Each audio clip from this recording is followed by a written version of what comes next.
Hey YouTube, welcome back. Sorry for the delay. It's been about 9 days since my last tutorial. Been really busy with school and college application and stuff like that. So I've accepted one of my offers and I'm going to school next September for game programming. So that's going to be pretty fun. I'm real excited for that.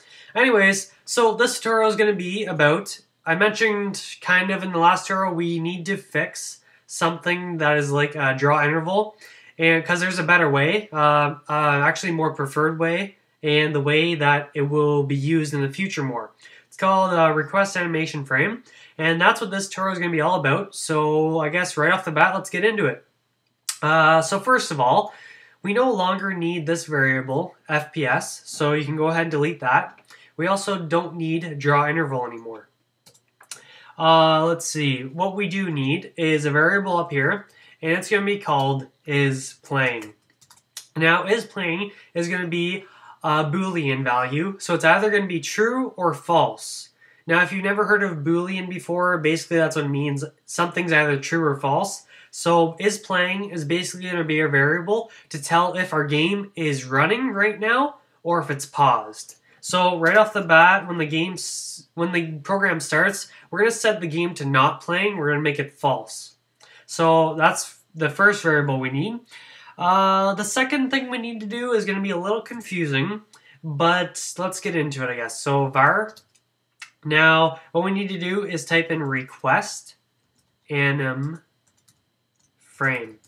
Now, basically, guys, you can name this whatever you want. It's just a variable name, and actually, this is going to be somewhat of a function in a way. It won't look like this or whatever. It doesn't look like that kind of function.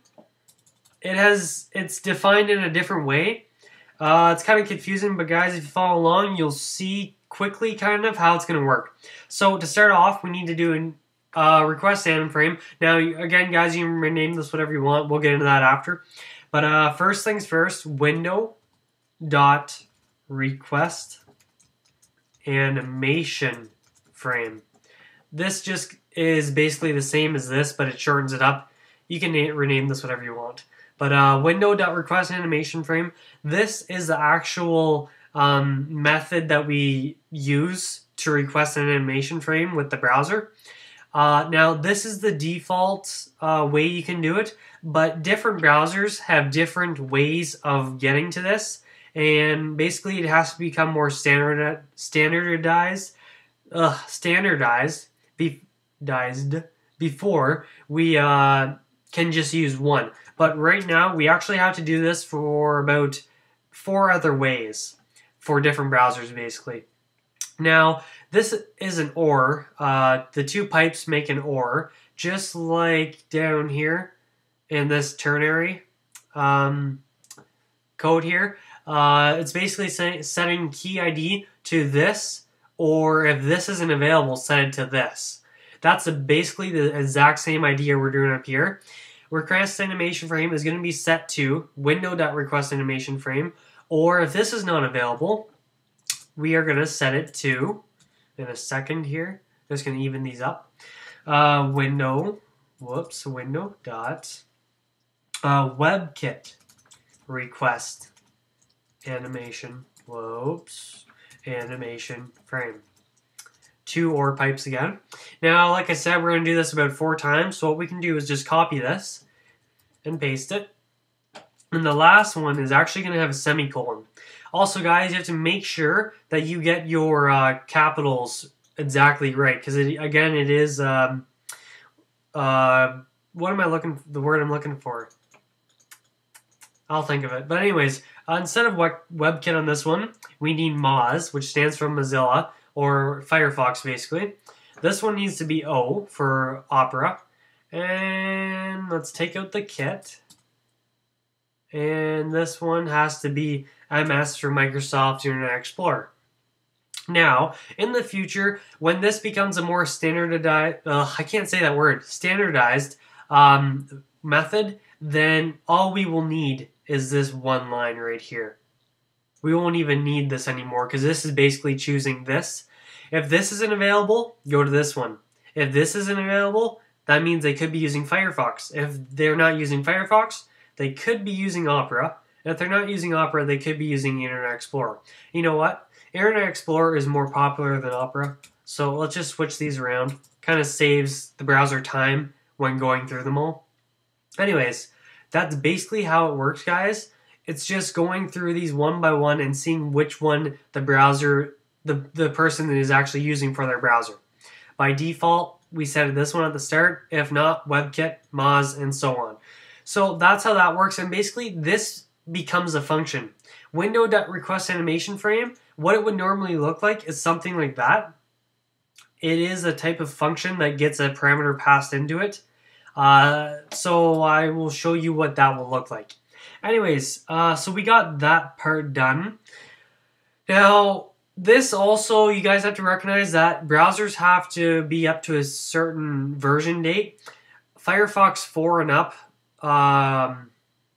is allowed, like this works in Firefox 4 and up for the Moz part. But if browsers are older, such as i.e. Internet Explorer 8, I don't think it works. It might not work. Maybe it's just Internet Explorer 9 and up. Anyways, so that does that. We will see how this becomes more useful. The next part is, what we're going to do is change this draw right here to loop. Basically, draw is kind of too focused or too specific.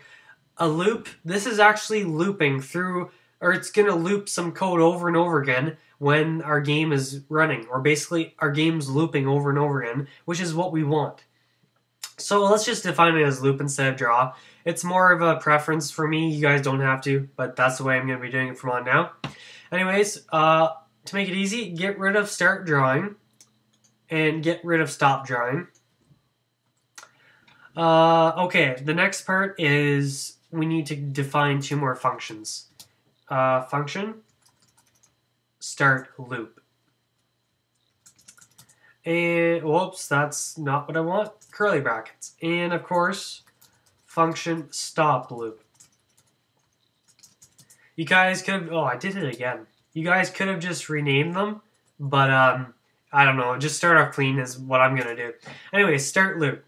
So, inside of start loop, what we need to do first is, we need to set is playing to true. This basically starts the game. Is playing equals true, that means this loop will start going after we call loop right here.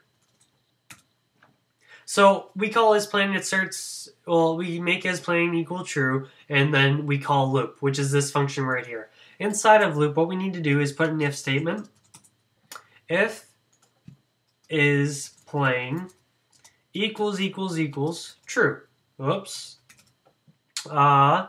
Then take this code and put it inside here. So if the game is playing, if the game is true, playing true, then we can then draw the jet and draw the enemy. Otherwise, if it's false, it's not going to call this code, which is perfectly what we want. Now, guys, see how it says is playing equals true? The quicker way is to get rid of that and just put is playing.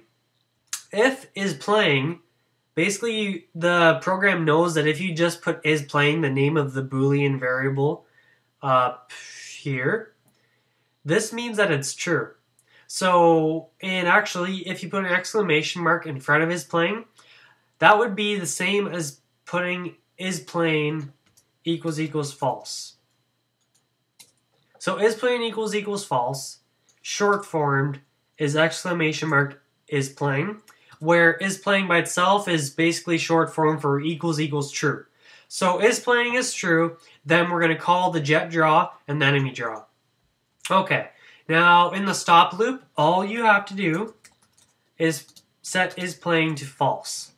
That will basically stop this loop. And, well, which would pause the game. Now, we haven't really used stop loop yet in our game at all, because we don't need to stop our game. This is going to be used in the future, maybe, possibly. Anyways, this is really hard to explain, guys, so if you have any questions, leave a comment. But I'm kind of going through it a little too fast, I feel like. But if you have any questions, just leave a comment, and I or someone else will hopefully be able to answer you. Okay, so inside the loop, what we need to do is... so basically up here, var request animation frame, like I said, this basically is now a function. And to make that a function, all you do, or not to make it a function, now make sure I get it right, anim frame. So by declaring this var request animation frame, it's setting to one of these different methods or functions in a way. That's making this in turn into a function. Now, this function takes one parameter, and it takes the name, it takes the name of a function itself. So request animation frame basically calls a function over and over and over again. In this case, we want it to call loop over and over and over again. Now remember guys, this loop will only run if the game is playing. If we decide to stop the loop and set is playing to false, it will check the loop once more. It will notice that is playing is false, and then the request animation frame loop will actually stop because it doesn't get recalled. When we start the loop, which happens in our init function, start drawing. Actually guys, we need to change this to start loop before I forget. Start loop. Right off the bat, when our game loads, we call start loop. Start loop tells the game that it's going to start playing. Then we call loop, and if the game is playing, which we just set, it's going to call jet draw, enemy draw, and then it's going to loop it all over again. It's going to loop and loop and loop forever, basically.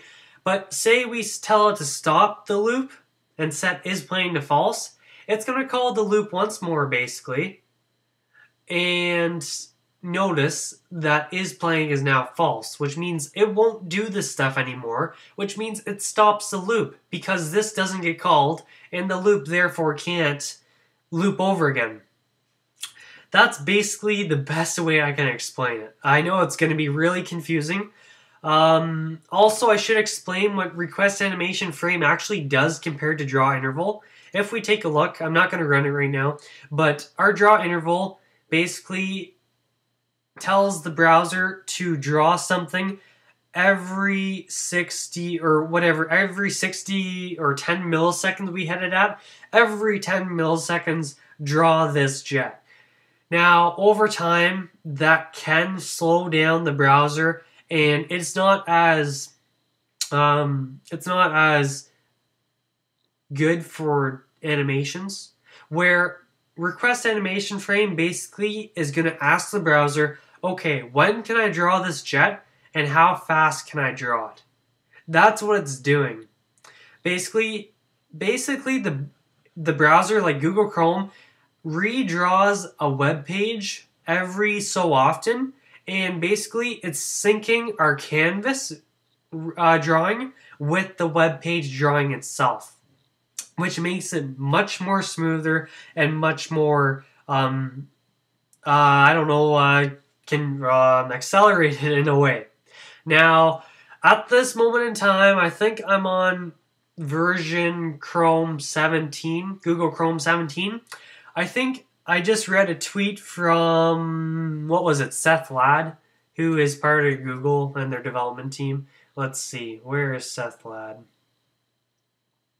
Oh, well, I will just, no, you know what, Seth Ladd. I'll just type it in right here, go to his profile. Let's see. Oh, HTML5 and WebGL game devs. Please test your games in Chrome 18. Basically, in Chrome 18, the next version of Google Chrome, it includes hardware acceleration, which basically makes Canvas 2D draw a lot faster and a lot more conveniently. It kind of takes some of the operating system's power and puts it into the browser, which makes everything so much more faster. So I'm really excited for that. Sorry, I'm kind of rambling on here, but anyways, you know what? I think it is time to test our game. So we've got everything ready. We have a variable is playing. It starts off at false. We make a function equal to one of these, whatever, depending on whatever browser the person is using. In our init function, right when our game loads, we call start loop. Start loop sets is playing to true, and it calls loop. Loop in turn is right here, and it starts the game looping. Well, since we start is playing to true, it says, oh, is playing is true. Now I can do this stuff. It's going to call this function, which basically will call loop over and over and over again until we tell it to stop the loop, which will tell is playing to equal false. Now, it will call loop once more, and it will notice that is playing is not true anymore, which means it won't do this anymore, which means it won't loop over and over again at all. So, to test this out, let's refresh our page. And as we can see, our enemy should come in, and there it is. Now, if you guys haven't noticed, you should test this out, and you can notice that it is a lot more smoother animation. Now, it's not as fast, which is perfectly fine, that's what we want, but it is so much more smoother to move around because it's requesting animation frames from the browser. Now, for example, I just refreshed the page. I am going to call stop loop, and you guys should notice that the jet stopped drawing. Perfect. Stop loop called the function where it told the game that it is not playing anymore. It's false. This stops our animation loop, which is exactly what we want. And basically, guys, that is how you do request animation frame. So I know it seems really confusing, but guys, if you have any questions, just leave a comment. And thanks for watching. Check out the next tutorial to see what we do. Thanks.